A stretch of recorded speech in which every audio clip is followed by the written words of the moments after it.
भारत और पाकिस्तान के बीच संघर्ष रोकने पर बनी सहमति को लेकर दुनिया भर के नेताओं की प्रतिक्रिया सामने आ रही है। सीज फायर को लेकर अमेरिका के राष्ट्रपति डोनाल्ड ट्रंप ने ट्वीट कर खुशी जताई है। ट्रंप ने लिखा कि दोनों देशों को सामान्य समझदारी और श्रेष्ठ बुद्धिमत्ता का परिचय देने के लिए बधाई। तो यहाँ पर कॉमन सेंस शब्द का इस्तेमाल ट्रंप करते हुए नजर आए।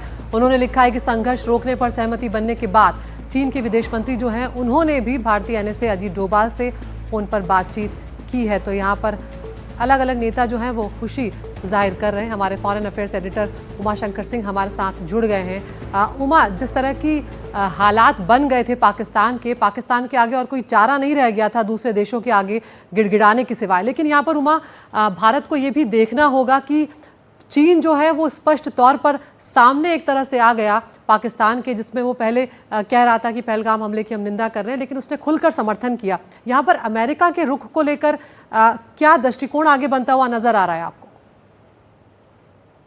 जी देखिए, कई सारे देश हैं वो इस कोशिश में लगे थे कि भारत और पाकिस्तान के बीच जो एक पूर्ण युद्ध की स्थिति जैसी बनती जा रही है उसको रोका जाए, उसके पहले ही बहुत रोका जाए। और इसलिए सऊदी अरब हो चाहे अमेरिका हो, सब अपनी तरफ से कोशिश कर रहे थे। और कल जब इस बात का ऐलान हुआ तो इन तमाम देश के नेताओं ने इस बात को लेकर खुशी जताई। हालांकि वो खुशी जो है वो थोड़ी देर की साबित हुई और उसके बाद जो है पाकिस्तान की तरफ से सीज फायर का उल्लंघन किया गया। जहां तक अमेरिका की बात है तो अमेरिका जो है वो पहले तो हमने जेडी वेंस की जो बात है वो सुनी। उन्होंने कहा कि नन ऑफ आवर बिजनेस, लेकिन उसके बाद जो है अमेरिका जो है इसमें शामिल हुआ, क्योंकि अमेरिका को इस बात का डर था कि एक तीसरा जो युद्ध है वो न दुनिया में शुरू हो जाए। दुनिया 2 युद्ध पहले से ही देख रही है।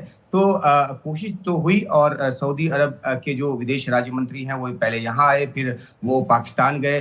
उनकी तरफ से बयान भी आया और जब सीज फायर हुआ तो भी उसके बाद बयान आया है सऊदी अरब की तरफ से। चाहे G7 हो या जो दूसरे देश हो, सबों ने इस बात को लेकर एक राहत जताई कि ये मामला जो है समाधान तक पहुंच गया है। जहां तक आपने चीन का जिक्र किया वो काफी दिलचस्प है, क्योंकि चीन का जो बयान आया है वांग यी और विदेश मंत्री के बीच के बातचीत की, एनएसए के बीच के बातचीत की, उसमें साफ तौर पे ये भी कहा गया है कि भारत को अधिकार है कि वो आतंकवाद के खिलाफ कार्रवाई करे। लेकिन जो उसका दूसरा पैरा है या जो उसके बाद का भाग है उसमें वो साफ तौर पे पाकिस्तान के साथ खड़ा नजर आता है, उसकी सॉवरेनिटी के साथ खड़ा नजर आता है। जबकि जो ये भी एक बहुत बड़ी बात है कि चीन जो है वो भारत की सॉवरेनिटी को नुकसान पहुंचाने की कोशिश करता रहता है और जो एक बड़ा हिस्सा है कश्मीर का वो उसके कब्जे में है। तो चीन जो है डिप्लोमेटिक होने की कोशिश कर रहा है, लेकिन क्योंकि वो पाकिस्तान का बिल्कुल आयरन क्लैड फ्रेंड अपने आप को बोलता है तो उस स्थिति से वो बाहर नहीं निकल रहा। लेकिन जो एक आर्थिक जब पहलू की बात होती है तो भारत के साथ वो नजदीकी दिखाने की कोशिश करता है, क्योंकि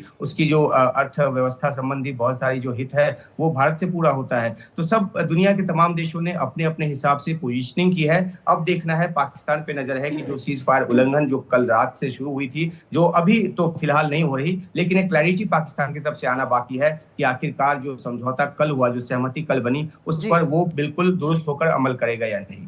बिल्कुल।